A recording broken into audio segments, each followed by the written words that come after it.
Good evening friends. இது நம்ம சேனலோட டிஸ்க்ளைமர். நான் வந்து ஒரு செபி ரெஜிஸ்டர் அட்வைசர் கிடையாது. நான் கால்ஸோ டிப்ஸோ ப்ரொவைட் பண்ணுற கிடையாது. இது முழுக்க முழுக்க என்னுடைய சொந்த அனுபவத்தை இந்த சேனலில் ஷேர் பண்ணுறேன். இது இந்த சேனலோட டிஸ்க்ளைமர். ஃப்ரெண்ட்ஸ், வாங்க வீடியோக்குள்ளே போகலாம்.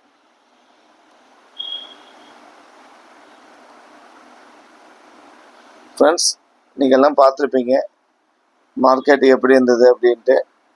இது வந்து பேங்க் நிஃப்டி பார்த்துக்கலாம். இது வந்து நிஃப்டியோட லெவல்ஸ் எப்படி இருக்குன்னு பார்த்துருப்பீங்க. ஃப்ரெண்ட்ஸ், நான் நேற்றே சொல்லியிருந்தேன், அதாவது call seller put seller panic ஆகலை அப்படின்னா என்ன நடக்கும் அப்படின்னு நான் சொல்லியிருந்தேன். அதுதான் நிஃப்டியில் நடந்திருக்கு. ஜஸ்ட் ஒரு 100 பாயிண்ட் தான் ஃப்ரெண்ட்ஸ், அதுக்கு மேலே பெரிய டிஃப்ரெண்ட்டே இல்லை. மார்க்கெட் அங்கேருந்து மூமெண்ட்டுமே கொடுக்கல. கால் செல்லரும் பேனிக் ஆகலை, புட் செல்லரும் பேனிக் ஆகலை. கால் செல்லரும் பேனிக் ஆகாதப்போ புட் செல்லரும் பேனிக் ஆகாதப்போ என்ன நடக்கும்? சைட்வேஸ். அதுதான் இன்னைக்கு நிஃப்டியில் நடந்திருக்கு. ஏன்னா யாரோ ஒருத்தர் ப்ராஃபிட்டோ இல்லை லாஸோ புக் பண்ணியிருந்தா மார்க்கெட் ட்ரெண்டாக இருக்கும். ஆனால் இன்னைக்கு மார்க்கெட் ஃபுல்லாக சைட்வேஸில் போயிடுச்சு நிஃப்டி. ஃப்ரெண்ட்ஸ், இது வந்து நிஃப்டி. அதே மாதிரி நம்மளோட எஸ்டர்டே ஹைக்கு மேலே நிஃப்டிக்கு ஜஸ்ட் ஒரு 5 மினிட்ஸ் கூட போகல, க்ளோஸ் வைக்கல. அங்கேருந்து அப்படி சைட்வேஸ் தான். திருப்பி எஸ்டர்டே ஹைக்கும் லோவுக்கும் இன்பிட்வீனில் மார்க்கெட்டை க்ளோஸ் பண்ணிட்டாங்க. இது வந்து நிஃப்டியோட லெவல்ஸ். பேங்க் நிஃப்டி பார்த்தலாம். ஃப்ரெண்ட்ஸ், பேங்க் நிஃப்டி அப்படியே ஆப்போசிட் சினாரியோ. பேங்க் நிஃப்டி காலையிலேயே ஒரு நல்ல அப் ட்ரெண்டுக்கு ரெடி ஆகிட்டாங்க. அதாவது பேங்க் நிஃப்டி காலையிலேயே ஒரு நல்ல அப் ட்ரெண்டுக்கு ரெடி ஆகிட்டாங்க. அதோட இம்பாக்ட் தான் பாருங்கள் இந்த ஏரியா. அதாவது ஒரு 10:30 வரைக்கும் அப்படி ஒரு ஃபுல்லாக அப் ட்ரெண்டு போயிட்டாங்க. பட் அதுக்கு மேலே அவங்களால அந்த ஹையை கிராஸ் பண்ணவே இல்லை. அந்த ஹையை கிராஸ் பண்ணாத வரைக்கும் மார்க்கெட் அடுத்த ரேஞ்சுக்கு போக முடியவில்லை. ஃப்ரெண்டு, இது வந்து நாம் இந்த இடத்துல ஒரு ட்ரேட் போட்டிருந்தோம். அந்த ட்ரேடுக்கு கிட்டத்தட்ட ஒரு 130 பாயிண்ட் கேப்சர் பண்ணோம். ஏன் அப்படின்னா எஸ்டர்டே ஹைக்கு மேலே ஒரு கேண்டில், அதாவது ஓப்பன் ஆகி திருப்பி எஸ்டர்டே ப்ரீவியஸ் க்ளோஸ் வரைக்கும் போயிட்டு மார்க்கெட் எஸ்டர்டே ஹைக்கு மேலே வந்தோடனே நம்ம அடுத்த நெக்ஸ்ட் கேண்டலில் ஒரு ட்ரேட் எடுத்துட்டோம். இதை ஸ்டாப் லாஸ் வச்சு நம்ம டார்கெட் இங்கே வச்சுருந்தோம். பட் ஆனால் மார்க்கெட் இங்கே மூவ் ஆகாத போய் நம்ம இங்கேயே க்ளோஸ் பண்ணிட்டோம். மார்க்கெட் நம்ம எஸ்டர்டே ஹை, அதாவது R1லேயே நம்ம க்ளோஸ் பண்ணி நம்ம ப்ராஃபிட் புக் பண்ணி எக்ஸிட் பண்ணிட்டோம்.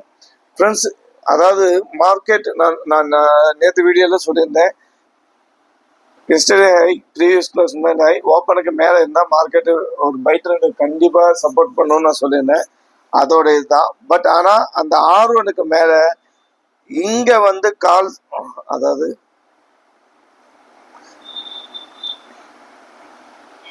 இங்கே வந்து பேனிக்கான கால் செல்லர் இங்கே பேனிக் ஆகல. இங்கேருந்து இங்கே ஜஸ்ட்டு ஒரு சில பேர் ப்ராஃபிட் புக் பண்ணிட்டு இல்லை லாஸை புக் பண்ணிட்டு நவுந்துட்டாங்க. ஆனால் இன்னும் வந்து கால் செல்லர்ஸில் பேனிக் ஆகாமல் அங்கேயே வெயிட் பண்ணுறாங்க. அதோட ரியாக்ஷன் தான் இது. ஃப்ரெண்ட்ஸ், இப்போ புரிஞ்சிருக்கும், கால் செல்லர்ஸ் பேனிக்கே ஆகலை. ஃப்ரெண்ட்ஸ், அப்புறம் நம்ம இந்த ட்ரேடு எதுக்காக எடுத்தோம் அப்படின்ட்டு இன்னொரு ரீசன்ட்டையும் நான் உங்கள்கிட்ட சொல்கிறேன்.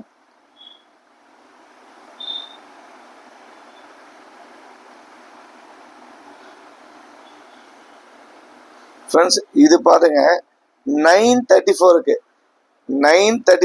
நான் எடுத்த ஸ்க்ரீன்ஷாட்டு.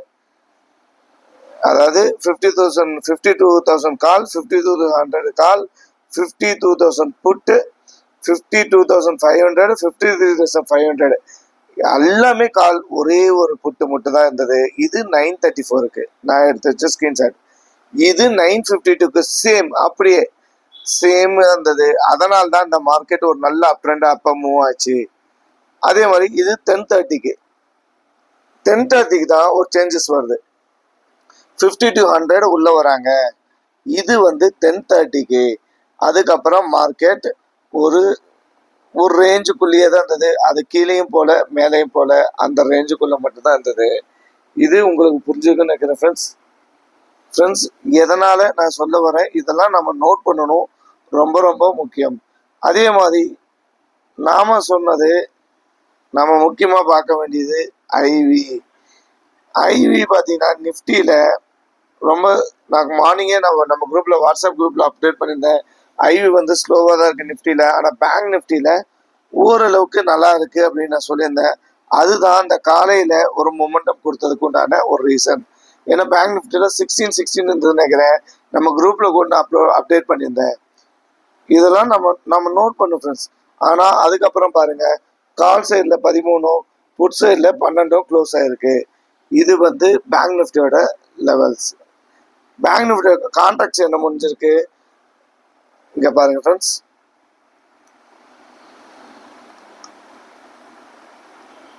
அதாவது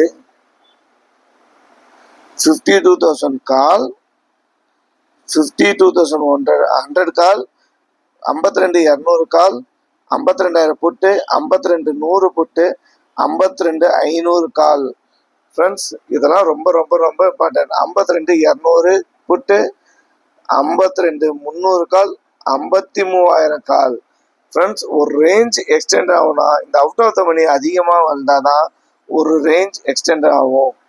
அப்போதான் அதில் ட்ரேடு விழுக அடுத்தடுத்த ரேஞ்சுக்கு போகிறதுக்கு நிறைய சான்ஸ் இருக்கு. ஃப்ரெண்ட்ஸ் இது ரொம்ப ரொம்ப இம்பார்ட்டன்ட், ஒவ்வொரு நாளும் இதை கவனிக்கணும். ஓகே ஃப்ரெண்ட்ஸ், இப்போ மார்க்கெட் எதுக்காக அங்கே மூவ்மெண்ட் ஆகலைன்னா, மார்க்கெட் அப் ட்ரெண்டுக்கு ஆல்ரெடி ரெடி ஆயிடுச்சு. ஆனால் கால் செல்லர்ஸ் பேனிக் ஆகலை. கால் செல்லர்ஸ் பேனிக் ஆகாதப்ப என்ன நடக்கும், ஒரு அப் ட்ரெண்ட் ஜஸ்ட் ஒரு சின்ன ப்ராஃபிட் அவங்க புக் பண்ணோன்னே அதுக்கப்புறம் மார்க்கெட் அதுக்கப்புறம் போகல. அங்கேருந்து அந்த ரேஞ்சுக்குள்ளே மட்டும்தான் மார்க்கெட் இருந்தது. ஃப்ரெண்ட்ஸ் இது நம்ம ஒவ்வொரு நாளும் ரொம்ப ரொம்ப கவனிக்க வேண்டிய விஷயங்கள். இது நான் உங்களுக்கு பல தடவை சொல்லியிருக்கேன். ஓகே ஃப்ரெண்ட்ஸ், இப்போ எஃப்ஐஏ என்ன பண்ணிட்டான்னு பார்த்துடலாம். எஃப்ஐஏ டேட்டா என்ன வரல மறுத்தது. ஆமாம் ஃப்ரெண்ட்ஸ், எஃப்ஐஏ டேட்டா என்ன வரல. இன்னைக்கு தேதி 13, இன்னைக்கு தேதி 16, சாரி, பட் இன்னும் அவங்க ரிலீஸ் பண்ணல மாதிரி தெரியுது. ஓகே சரி, நாளைக்கு என்ன நடக்கும் அப்படின்னு நான் பார்த்தலாம். ஏன்னா இப்போ 2 நாளா நிஃப்டி சைட்வேஸ், நீங்கள் நல்லா நோட் பண்ணியிருப்பீங்க. 2 நாளா நிஃப்டி நல்ல சைட்வேஸ்,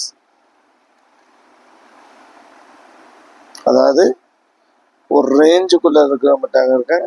இப்போ அந்த ரேஞ்ச் இன்னமும் கம்மியாயிடுச்சு ஃப்ரெண்ட்ஸ். இப்போ புரியுதுங்களா? அந்த ரேஞ்ச் ஏற்கனவே சின்னதாக இருந்தது, இப்போ இன்னமும் கம்மி. நான் நேற்று வீடியோவில் சொல்லியிருந்தேன், ஒரு அப் ட்ரெண்ட் கொடுத்தா அடுத்த நாள் வந்து சைட்வேஸ் ஆகும். பட் ஆனால் 80% சார்ஜ் அப்படி தான் நடக்கும், 20% என்ன வேணும் நடக்கலாம் நான் சொல்லியிருந்தேன். அதோட இதுதான் இன்னமும் ரேஞ்சு சின்னதாகிடுச்சு. பட் இதை பிரேக் அவுட் நடக்கும், கண்டிப்பாக நடந்தால் ஒரு இம்பேக்ட் இருக்கும். அது எந்த பக்கம் பிரேக் அவுட் என்னன்ட்டு நாளைக்கு நம்ம கரெக்டாக வாட்ச் பண்ணணும் ஃப்ரெண்ட்ஸ். அது ரொம்ப ரொம்ப ரொம்ப இம்பார்ட்டன்ட். ஏன்னா இப்போ மார்க்கெட் ஒரு ரேஞ்ச் வந்துருச்சு, ஹை அண்ட் லோவும் ரொம்ப சின்னதாயிடுச்சு. அப்போ மார்க்கெட் பிரேக் அவுட்டுக்கோ இல்லை பிரேக் டவுனுக்கோ ரெடியாக இருக்கு. அதுக்கு நம்ம பார்க்க வேண்டியது yesterday, previous close, open high, open below. இது ரொம்ப ரொம்ப ரொம்ப முக்கியம். இது உங்களுக்கு தெரிஞ்சிருக்கும் ஃப்ரெண்ட்ஸ், இது உங்களுக்கு தெரிஞ்சிருக்கும். இதை நம்ம கரெக்டாக மேட்ச் பண்ணி நாளைக்கு நம்ம ட்ரேடு கண்டிப்பாக எப்படி எடுக்கணும்னு உங்களுக்கு தெரிஞ்சுக்கும். கால் சைடுக்கு ஒரு சினாரியோ, புட் சைடுக்கு ஒரு சினாரியோ இருக்குது, அது உங்களுக்கு ஆல்ரெடி தெரியும் ஃப்ரெண்ட்ஸ். நம்மளுடைய இது என்னென்னா டிசிப்ளினாக ட்ரேட் பண்ணணும், க்ரீனில் முடிக்கணும், அதாவது ப்ராஃபிட்டில் முடிக்கணும்னு நான் சொல்லியிருக்கேன். ப்ராஃபிட்டில் முடிக்கிறது அவ்வளோ ஈஸி இல்லை. டிசிப்ளினும் அந்த சைக்காலஜியும் ரொம்ப ரொம்ப ரொம்ப இம்பார்ட்டன்ட் ஃப்ரெண்ட்ஸ். அதே மாதிரி சார்ட்டை பேக் டெஸ்ட் பண்ணுங்கள், அது ரொம்ப ரொம்ப இம்பார்ட்டன்ட். அதே மாதிரி நம்ம இப்போ வின்னிங் ரேஷியோ பாயிண்ட்ஸில் கொண்டு போங்க, அது இன்னும் நம்மளுக்கு ரிசல்ட் பெட்டராக தரும். இது உங்களுக்கு நல்லா புரிஞ்சிருக்கும்னு நினைக்கிறேன். ரொம்ப ரொம்ப முக்கியம். நாளைக்கு பிரேக் அவுட் ஸ்ட்ராட்டஜிக்கு மார்க்கெட் ரெடியாக இருக்குது. பட் நாளைக்கு என்ன நடக்கும்னு சொல்லிட்டு நாளைக்கு மார்னிங் ஓப்பன் ஆனதுக்கு அப்புறம் தான் நம்ம ப்ரெடிக்ட் பண்ண முடியுமே தவிர இன்றைக்கே யாராலையும் ப்ரெடிக்ட் பண்ண முடியாது ஃப்ரெண்ட்ஸ். அதே மாதிரி நான் திருப்பி சொல்கிறேன், டிசிப்ளின் எவ்வளோ முக்கியம் இப்போ உங்களுக்கு ட்ரேடிங் எல்லாம் தெரிஞ்சிருக்கும். நம்ம ஏன்னா நம்மள அனைத்து வீடியோவில் தான் இந்த டிசிப்ளினும் சைக்காலஜியும் கம்பல்சரி இடம்பெறும். அதை ஃபாலோ பண்ணுங்க. அது ரொம்ப ரொம்ப ரொம்ப ரொம்ப முக்கியம். அது இருந்துட்டாவே நீங்கள் ஈஸியாக சக்ஸஸ் பண்ண முடியும். அதே மாதிரி ரிஸ்க் மேனேஜ்மெண்ட்டும் கண்டிப்பாக ஃபாலோ பண்ணுங்க. அதுவும் ரொம்ப முக்கியம். ஏன்னா ரிஸ்க் மேனேஜ்மெண்ட் நீங்கள் ஒரே மாதிரி வச்சுட்டு இருந்தால் ஃபர்ஸ்ட் ட்ரேடில் ஒரு ப்ராஃபிட்டும் 2 3 ட்ரேடு 4 ட்ரேடில் ஒரு லாஸும் திருப்பி 5 ட்ரேடில் ஒரு ப்ராஃபிட்டும் 6 7 8 ஒரு லாஸும் 9 ட்ரேடும் 10 ட்ரேட் ப்ராஃபிட் இருந்தால் கூட இதையெல்லாம் இந்த லாஸை இந்த ப்ராஃபிட் ரெக்கவர் பண்ணிடும். அப்போ நீங்கள் ப்ராஃபிட்டில் இருப்பீங்க. அது ரொம்ப ரொம்ப ரொம்ப முக்கியம். உங்க உங்க உங்க லெவலுக்கு என்ன ரிஸ்க் மேனேஜ்மெண்ட் வைக்க முடியுமோ அதை கரெக்டாக ஸ்ட்ரிக்டாக ஃபாலோ பண்ணுங்க. அப்படி ஃபாலோ பண்ணால் நாம கண்டிப்பாக ஒரு நாள் நல்ல சக்ஸஸ்ஃபுல் ட்ரேடராக வர முடியும். நான் திருப்பி சொல்றதா, இந்த லெவல் இந்த இண்டிகேட்டர்ஸ் இதெல்லாம் ஜஸ்ட் 15% தான். 85% டிசிப்ளின் அண்ட் சைக்காலஜி. இதுதான் உங்களுக்கு எமோஷனல். இதுதான் உங்களை மார்க்கெட்ல ரொம்ப டீசெண்டாக ட்ரேட் பண்ணுறதுக்கும் ஓவர் ட்ரேட் பண்ணுறதுக்கும் இந்த 3 தான் காரணம். Discipline, psychology, emotion. இதை 3 நீங்கள் கையால் கற்றுட்டிங்கன்னா இந்த ஆப்ஷன் பையிங்கில் உங்களை விட ப்ராஃபிட் பண்ணுற ஆளுங்க யாருமே இருக்க மாட்டாங்க. அந்த அளவுக்கு நீங்கள் ரெடி ஆகிடலாம். ஃப்ரெண்ட்ஸ், இது இன்னியோட லெவல்ஸ். நாளைக்கு என்ன நடக்கணும், நாளைக்கு மார்னிங்கோட நான் லெவல்ஸோட அப்டேட் வரேன். இந்த வீடியோ பிடிச்சிருந்தா லைக் பண்ணுங்கள், ஷேர் பண்ணுங்கள், கமெண்ட் பண்ணுங்கள். தயவுசெய்து வியூஸ் போத லைக் பண்ண மாட்டேங்கிறீங்க, கமெண்ட்ஸில் தெரிவிக்க மாட்டேங்கிறீங்க. கமெண்ட்ஸில் தெரிவிங்க. கொஞ்சம் சப்போர்ட் பண்ணுங்கள். இந்த அடியனுக்காக கொஞ்சம் சப்போர்ட் பண்ணுங்கள். அதுதான் நான் கேட்டுக்கிறது. ஓகே ஃப்ரெண்ட்ஸ், நம்ம இன்னைக்கு இந்த வீடியோ முடிச்சுக்கலாம். நாளைக்கு மார்னிங் நான் அப்டேட்டை வேறு என்ன நியூஸ் இருக்கோ என்னன்னு பார்த்துட்டு ஒரு புது அப்டேட்டோடு வரேன். Good night friends.